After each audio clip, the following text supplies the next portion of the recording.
Years ago, my dad met Harold through mutual friends, and they hit it off. I was 18 and in college when I met him, and we never had a close relationship. However, he always seemed to think of himself as a family friend, and was extremely infantilizing and condescending towards me. Every time I saw him, I'd try to tell myself it wasn't that bad, only for him to prove me wrong less than a minute later. Harold would disrespect my boundaries, say things like "you're not 19, you're a baby" while I was talking to other people, and patronize me, my education or my hobbies whenever he had the chance. He always noticed that annoyed me, to which he'd playfully ask if I hated him. I always said no, but only for my father's sake. The final straw came the day Harold interrupted a barbecue to say, "I really like you, even though you're an impolite brat." I was 20 years old. I'd been quiet all day, working on a paper during the barbecue, but replied patiently and politely whenever anyone addressed me. And even if that hadn't been the case, I knew he didn't have the right to talk to me like that. After that, I started making an effort to avoid any events I knew he'd be attending.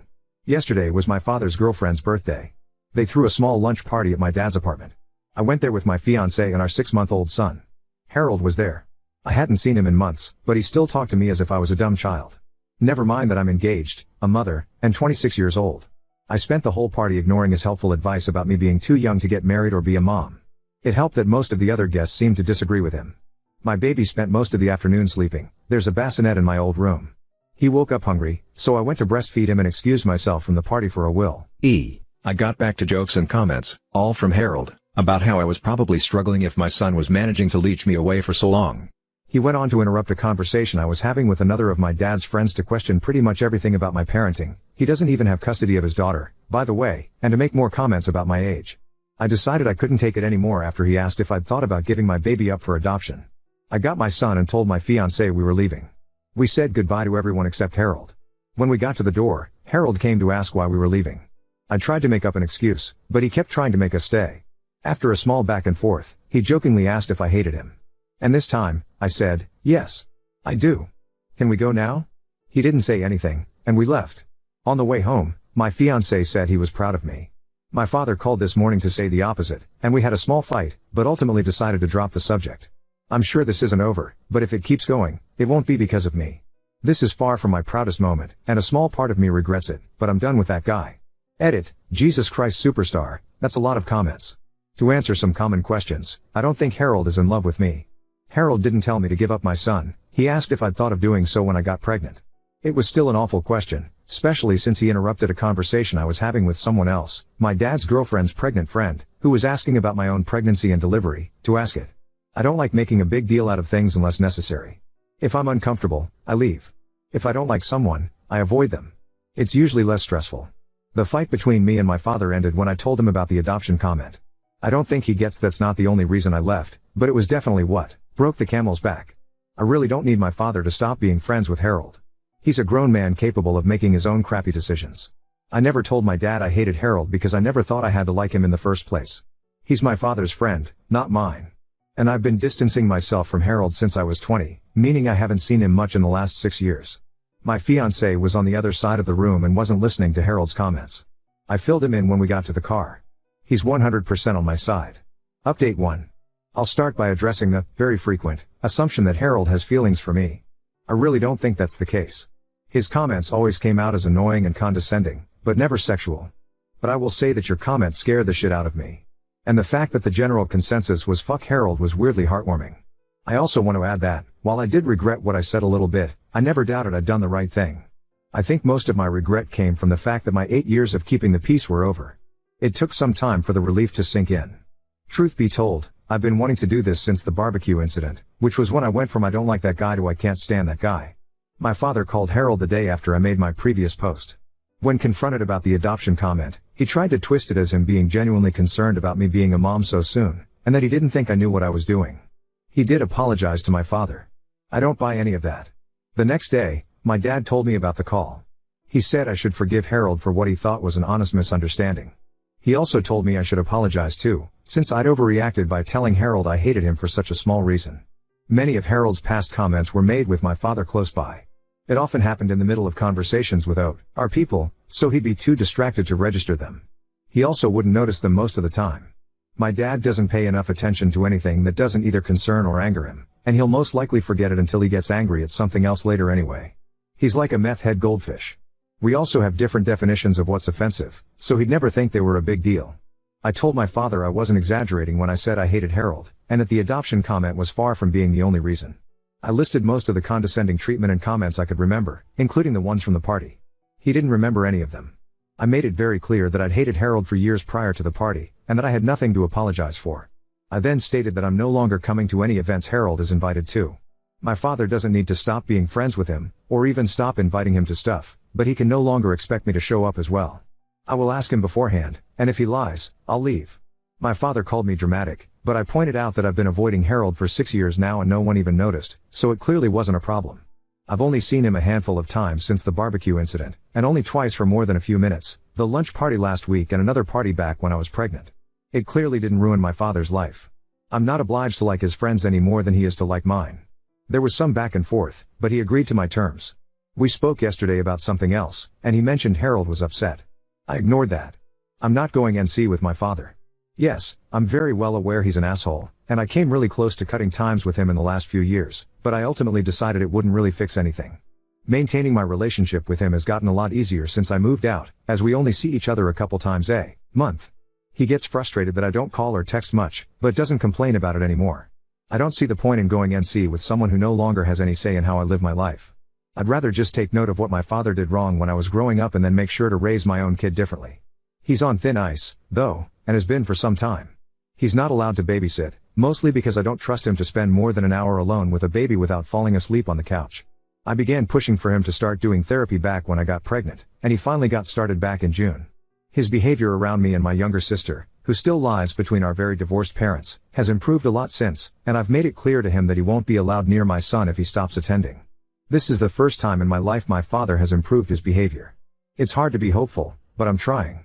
And if I ever do go NC with my father, it won't be because of fucking Harold. So that's it. Overall, I'm glad I don't have to deceive anyone anymore. My relationship with my father is rocky, but I won't dwell on it. My main responsibilities are my son, my fiancé and my job, and that's not changing anytime soon. And to those who mentioned Jesus Christ Superstar and Blue Oyster Cult in my last post, has anyone told you you're fucking awesome today?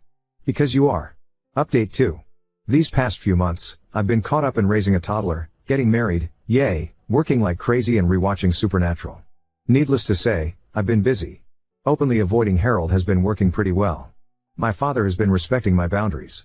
Whenever he invites me and my husband over for lunch or dinner, I ask who else will be there. If Harold's coming, he tells me. He hasn't lied so far, and doesn't usually insist when I tell him I'm not coming. Since my last post, I've only seen Harold once, at my dad's birthday party, a few months ago. Yes, I knew he'd be there. My father promised he'd tell him not to talk to me. Also, some of my father's friends' kids, most of whom I used to babysit, would be there. I hadn't seen them in a while, and I love them more than I hate Harold. I ended up spending most of the party with my son and the kids. Harold didn't talk to me at all, so I guess my father was true to his word. My husband and I did catch him staring at us a couple times, but I decided to ignore it. I caught my husband staring back once, and the walking marshmallow I married actually managed to look threatening. I love this man. You know who did talk to me? Harold's girlfriend. Yes, he has one now. She interacted with me twice. First, she came over to coo over my son before making a comment about how he needed a haircut. Ha ha ha, I already hate you. Later, she approached me and said, "You're shy, aren't you?" I said no. She laughed and said, "Yeah, you're shy." She said all that in the same tone one would use to talk to a 6-year-old. I managed to keep my expression schooled. Otherwise, I would have told her I'm not shy, I just chose to spend the whole party with the kids because they were better company than her and her annoying ex-boyfriend. So yeah, based on both my interactions with her, Harold's girlfriend is insufferable. In other words, they're perfect for each other. I don't have much else to add. My father broke up with the woman he was dating last year, long fucking story, and has a new girlfriend. She is not annoying or psychotic, and I actually really like her. They won't last a year. My relationship with my father is still not perfect, by the way, but it has improved. He's actually started apologizing to me a lot more often. I don't know whether it's the therapy or the fact that motherhood has apparently made me terrifying, but I'll take it. And I'll give credit where it's due, he's a very good grandfather. I'm also glad my father is respecting this Harold bound. Ari. I very much don't want this man in my life. Honestly, I'm pretty satisfied right now. My little boy is thriving. Part of me really misses the baby times, but I grow prouder and prouder every day. Getting to know my kid has been fantastic. Now on to second story. Discovered my neighbor's illegal shed blocking my property. Now they're stalling and the city's doing nothing despite mounting fines and letters. My dad owns a vacant but desirable property in NY, neither of us currently reside there. He is passing the property along to me so I can build a house to live there. The property has been in my family since 1937. It took about $10,000 for him to get the title cleaned up with a lawyer. Last spring I had a survey done that showed the neighbor's shed encroaches on the property by about 7, setback is 12, so needs to move around 19 back. The neighbor even said to my surveyor that my dad should just sell him the land. With this encroachment my dad is unable to pass along a clean title to me, and without a clean title I'm not able to secure a home building loan. I was going to work with the neighbor to amicably remove the shed, but he swiftly blocked my number and didn't answer his door when I was in town last August. I looked into the town codes and the penalty for the violation is $100 a week. He also does not have a permit for the shed, which is necessary per the town's code of any structure over 120 square feet requiring a permit. Since I didn't live there I got the city involved. The building inspector told him to remove the shed from our property. Neighbor ignored and refused for about 5 months. Then the building inspector had the city attorney write him a letter in January giving him 60 days to respond. The inspector has not given us a copy of the letter. We've requested it multiple times now, so I'm unsure of what all was said in the letter. I've also requested that the inspector enforces the penalties as well as an injunction to padlock his shed for further use. Those requests were ignored as well. We didn't hear back for about 90 days from the neighbor after the attorney's letter, but he agreed to move the shed. Woohoo, right? He then said we need to get surveyors to pin where he should move his shed so he doesn't have to do it twice. We have 3 different surveys of the property, and there are pins at each corner. I called our surveyor and it would be $700 to mark where he should move the shed. I felt that I shouldn't be responsible for getting his shed into compliance. This is his violation and I've been patiently waiting and delaying an entire year. I don't care if he isn't within the full means of the 12 setback, he just needs it off my property to appease me at this point. Initially I was willing to get the surveyor out again and pay for it, but my concern is that if we do that he's still not going to move it in a timely manner and keep moving the goalposts for us. Neighbor even said it would take 5 months after we pin the property. I don't know why he thinks it will take 5 months to move the shed. I called around and got quote from shed movers. One said they could do it next week for $575. I've got a lawyer in my back pocket who will be my last ditch effort. It's expensive, a letter alone will be $1,500, and will take a long time, so I don't love that idea. He said we could do a revocable license for the bit of land, but I'm not giving the neighbor anything at this point. I want to put a driveway and definitely a fence there now too, so I'll need that land. At this point I understand why my neighbor is being a jerk. He wants to get away with whatever he can. But I can't understand why the building inspector is letting him get away with everything. Why no penalties? Why no injunctions? He was very unhappy when I called the town clerk and asked for more information because the inspector doesn't answer mine. He's been so ineffective on this and it's having real repercussions for us. We're renting in a call area that we don't like and would love to have made progress this year to move ASAP. The neighbor should have racked up at least $4,400 in penalties so far, and an additional $2,000 for the 5 months he wants to tack on. I feel like that would invoke actual pressure for him to move it, right? So what is my next step here to get this done ASAP? Is there someone above the inspector with the city that can help me with this? How can I get the town to actually enforce the movement of this shed and its penalties without being such wet noodles about it? Any ideas? Update 1. So a few weeks back I went to Home Depot and we bought a Sawzall. We went to the neighbor's property in the middle of the night and, not really. For all you burn it downers and Sawzall at Sayers, my attorney said by no means do anything like that. He said do not touch IT. In any way. Ever. So thank you to everyone for the solid and rational advice of talking to attorneys and, as frustrating as it is, utilizing our government resources as recounted below. So I escalated this with the town and bothered them to no end. I got all the way up to the town supervisor and he was very frustrated on my behalf. I told him I've been dealing with this situation for a year, that the neighbor has been told to move the shed by the inspector and town attorney, that I've already had 3 surveys of the land to prove the encroachment, and that the property is properly demarcated with pins. He asked why the building inspector was having yet another surveyor go out there and said he would just have someone measure where the shed needs to be moved using the survey. He says he will personally get involved in this and will give neighbor 1 week to get a shed moved.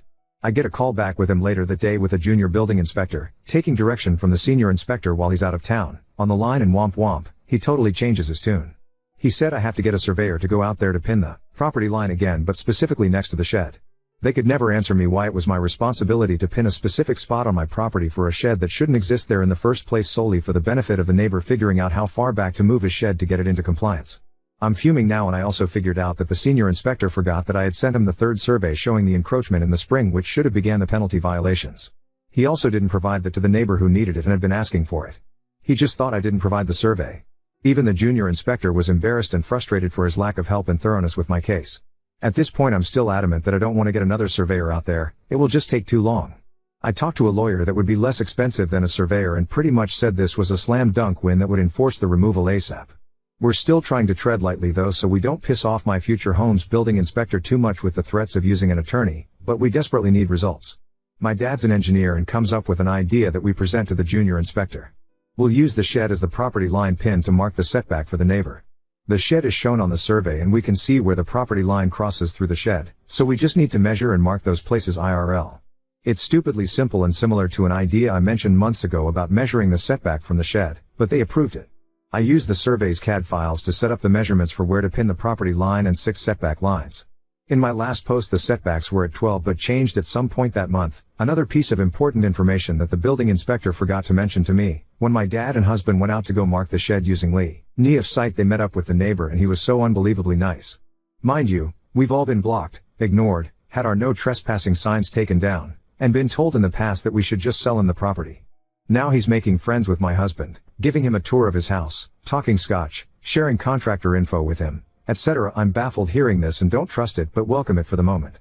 Then my husband tells me the neighbor's wife is rude to him and pissed that we didn't get the additional survey, didn't like that we were doing it this way, etc. The neighbor hushes her and she goes off to pout the rest of the day. My theory is that maybe the wife is the one doing all the blocking and snagging this up? The neighbor apparently had a heart attack earlier this year, so I wonder if she took over his communications. When this first started last year they mentioned that they tried to buy our property so their son could live on it. Apparently it's just her son, his stepson. I think she drove some of this conflict and he may be giving it up or just changing his tune after his heart attack. Ever since then he's been friendly toward us, which I'm relieved about. So after the pinning of the property line and marking the 6 setback, the building inspector approved our work and then gave the neighbor another month to get this scheduled with a mover and finally moved. After about a month and a half I didn't hear from the inspector, so we gave the town a call. It had been moved. We went forward with our final survey to confirm that our land is clear of encroachments. It's cleared, but neighbor only moved it 3.6 off the property line, short of the 6 setback. Woof. I got a letter today from the building inspector saying he passed it and the case is officially closed. I absolutely do not care that it's only 3.6 back instead of 6. I'm just glad he's off my land and can now move forward, but seriously? I don't know how this got approved, Ed, but I'm in awe of the incompetence of the inspector. I guess I'll just have to see what all I can get away with too. Anyways, that's my shed saga. Thanks for reading. After much back and forth, my dad, an engineer, suggested using the shed itself as a marker for the property line. Surprisingly, the junior inspector approved this. When my dad and husband marked the property line, the neighbor, once uncooperative, was suddenly friendly. After some delays, the shed was moved, though only 3.6 feet instead of the required 6 feet. Despite the inspector closing the case, I'm relieved it's off my land and can finally move forward, though baffled by the whole ordeal.